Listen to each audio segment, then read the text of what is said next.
Hi friends, welcome to Miyani kitchen. ഇന്ന് നമുക്കിവിടെ സിമ്പിളായിട്ടുള്ള ഒരു കേക്ക് തയ്യാറാക്കാം.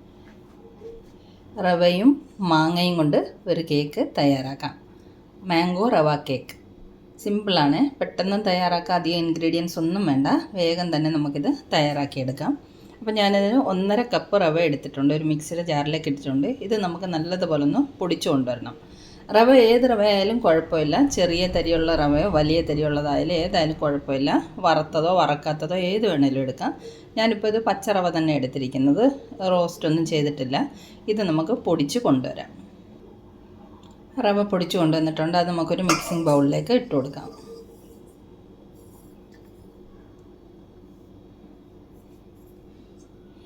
ഇതിവിടെ ഇരിക്കട്ടെ. അടുത്ത നമുക്ക് ഒരു മാങ്ങ കട്ട് ചെയ്ത് കഷ്ണങ്ങളാക്കി ഇതേ ജാറിൽ തന്നെ ഇട്ട് നല്ലതുപോലെ അരച്ച് പേസ്റ്റാക്കി കൊണ്ടുവരാം. മാങ്ങ അരച്ച് കൊണ്ടുവന്നിട്ടുണ്ട്, ഒരു വലിയ മാങ്ങ എടുത്തിരിക്കുന്നത്. ഇതും കൂടെ നമുക്ക് ഈ റവയിലേക്ക് ഇട്ട് കൊടുക്കാം.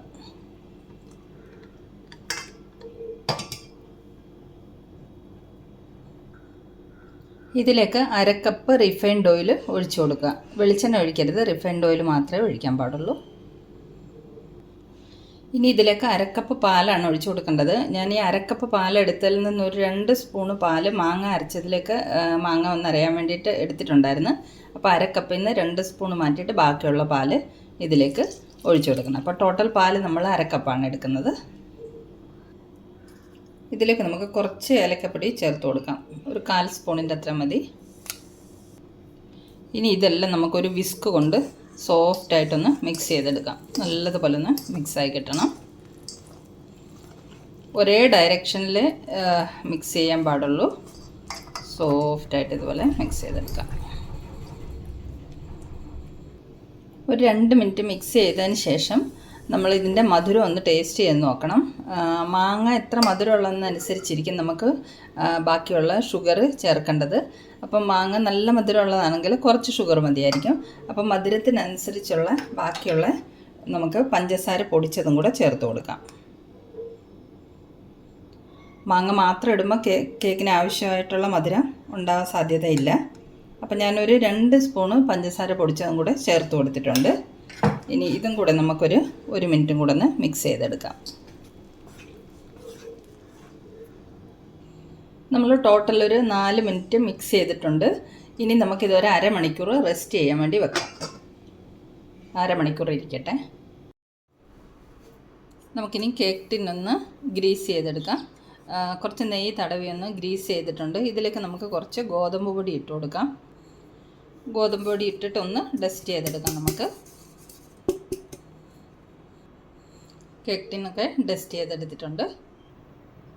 നമ്മുടെ കേക്കിൻ്റെ കൂട്ട് റെസ്റ്റ് ചെയ്യാൻ വെച്ചിട്ട് അരമണിക്കൂറായിട്ടുണ്ട്. റവയൊക്കെ ഒന്ന് കുതിർന്ന് വന്നിട്ടുണ്ടായിരിക്കും. അപ്പോൾ ഇനി നമുക്കിതിലേക്ക് 1 സ്പൂണ് ബേക്കിംഗ് പൗഡർ ചേർത്ത് കൊടുക്കാം. കുറച്ച് ക്രഷ് ചെയ്ത നട്ട്സ്, ഇത് കുറച്ച് ബദാമും പിസ്തയും ക്രഷ് ചെയ്തെടുത്താണ്, അതും കൂടി ഇട്ട് കൊടുക്കാം. പിന്നെ കുറച്ച് ടൂട്ടി ഫ്രൂട്ടി ഉണ്ട്, അതും കൂടെ ഇട്ട് കൊടുക്കാം. ഇനി നമുക്കിതൊരു വിസ്ക് കൊണ്ടൊന്നും കൂടെ ഒന്ന് മിക്സ് ചെയ്തെടുക്കാം. ബേക്കിംഗ് പൗഡർ ഇട്ടതിന് ശേഷം കൂടുതൽ മിക്സ് ചെയ്യാൻ പാടില്ല. എല്ലാം കൂടെ ഒന്ന് മിക്സായി വരുന്നവരെ മാത്രം ഒന്ന് മിക്സ് ചെയ്തെടുക്കാം. ഇനി റവ കുതിർന്നിട്ട് കൂടുതൽ കട്ടിയായി പോയിട്ടുണ്ടെങ്കിൽ 1-2 സ്പൂണ് പാലൊഴിച്ചിട്ടൊന്ന് നമുക്ക് ലൂസാക്കിയെടുക്കാം.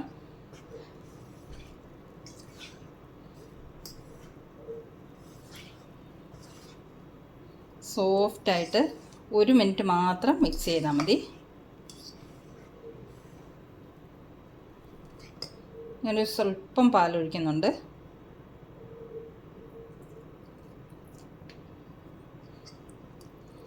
നമുക്ക് കേക്ക് ബാറ്ററിൻ്റെ കൺസിസ്റ്റൻസി നമുക്കറിയാമല്ലോ, അതിനനുസരിച്ച് പാലൊഴിച്ചിട്ടൊന്ന് നമ്മൾ ലൂസാക്കി എടുത്താൽ മതി. റവ ആയതുകൊണ്ട് ചിലപ്പോൾ നമ്മൾ റെസ്റ്റ് ചെയ്യാൻ വെക്കുമ്പോൾ അത് കുതിർന്ന് വരാൻ ചാൻസ് ഉണ്ട്. 1 മിനിറ്റും കൂടെ ഒന്ന് മിക്സ് ചെയ്തെടുത്തിട്ടുണ്ട്. 1 സ്പൂണ് പാലും കൂടെ ഒഴിക്കേണ്ടി വന്നിട്ടുണ്ട്. അപ്പം ബാറ്റർ റെഡിയായി. ഇനി നമുക്ക് ടിന്നിലേക്ക് ഒഴിച്ചു കൊടുക്കാം. കേക്ക് ബാറ്റർ ടിന്നിലേക്ക് ട്രാൻസ്ഫർ ചെയ്തിട്ടുണ്ട്. ഇനി നമുക്ക് പതുക്കെ ഒന്ന് ടാപ്പ് ചെയ്ത് കൊടുക്കാം. എയർ ബബിൾസ് വല്ലതും ഉണ്ടെങ്കിൽ ഒന്ന് പോയി കിട്ടാൻ വേണ്ടിയിട്ടാണ്. ഇനി നമുക്ക് ഇത് ബേക്ക് ചെയ്യാൻ വെക്കാം. ഞാനിത് ചീനച്ചട്ടിയിൽ ഗ്യാസിൽ വെച്ചിട്ടാണ് ബേക്ക് ചെയ്തെടുക്കുന്നത്.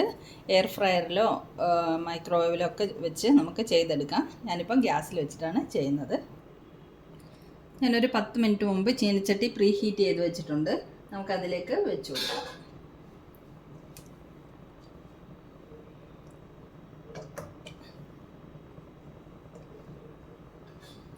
ഇനി നമുക്ക് അടച്ച് വെച്ചിട്ട് ലോ ഫ്ലെയിമിൽ 35 to 40 മിനിറ്റ്സ് ആണ് ഇതിൻ്റെ ബേക്കിംഗ് ടൈം. നമുക്കൊരു 35 മിനിറ്റ്സ് ആകുമ്പോൾ ചെക്ക് ചെയ്ത് നോക്കാം. അപ്പോൾ ഒരു 35 മിനിറ്റ്സ് ഇത് ഇരുന്ന് ബേക്ക് ആവട്ടെ. നമ്മുടെ കേക്ക് ബേക്ക് ചെയ്യാൻ വെച്ചിട്ടൊരു 40 മിനിറ്റ്സ് ആയിട്ടുണ്ട്. ഞാൻ ഫ്ലെയിം ഓഫ് ചെയ്തു. നമുക്കൊന്ന് തുറന്ന് നോക്കാം. ഇതാ നല്ലതുപോലെ പൊങ്ങി വന്നിട്ടുണ്ട്. നമുക്കൊന്ന് കുത്തി നോക്കാം.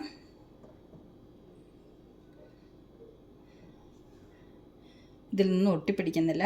അപ്പോൾ നമ്മുടെ കേക്ക് നല്ല സൂപ്പറായിട്ട് ബേക്ക് ആയിട്ടുണ്ട്. ഇത് കണ്ടോ, നമ്മുടെ ബാറ്റർ ഒരു ഹാഫ് ടിൻ പോലും ഉണ്ടായിരുന്നില്ല ഒഴിച്ച് വെക്കുമ്പോൾ. ഇപ്പം പൊങ്ങിയിട്ട് നമുക്ക് ഫുള്ള് പൊങ്ങി വന്നിട്ടുണ്ട്. ഇനി നമുക്കിത് തണുക്കാൻ വെക്കാം. തണുത്തിട്ട് നമുക്ക് കേക്ക് കട്ട് ചെയ്തെടുക്കാം. കേക്കൊക്കെ തണുത്ത് വന്നിട്ടുണ്ട്. നമുക്കിനി കേക്ക് ഡിമോൾഡ് ചെയ്തിട്ട് കട്ട് ചെയ്യാമേ. ഇതിൻ്റെ സൈഡ് പതുക്കെ ഒന്ന് ഇളക്കി കൊടുത്താൽ മതി, വിട്ട് കിട്ടിക്കോളും.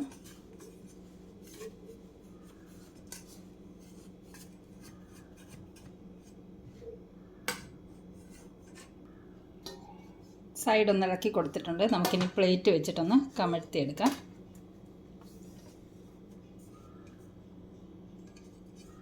കണ്ടോ, കേക്ക് ടിന്നിലൊന്നും ഒട്ടും ഒട്ടിപ്പിടിച്ചിട്ടില്ല. നല്ല സൂപ്പറായിട്ട് ബേക്കായി വന്നിട്ടുണ്ട്.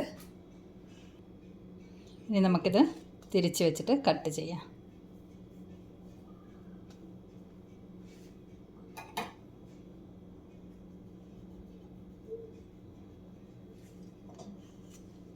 എത്ര സിമ്പിളായിട്ട് എത്ര പെട്ടെന്ന് തയ്യാറാക്കി എടുക്കാം അല്ലേ. വലിയ ആർഭാടമൊന്നും ഇല്ലാതെ സിമ്പിളായിട്ട് തയ്യാറാക്കാൻ പറ്റുന്ന ഒരു കേക്കാണ്. മാംഗോ സീസണൊക്കെ കഴിയുന്നതിന് മുമ്പ് എല്ലാവരും പോയി റെഡിയാക്കി നോക്കിക്കോ. ഇത് കണ്ട നല്ല സ്പോഞ്ചി ആയിട്ട് വന്നിട്ടുണ്ട്.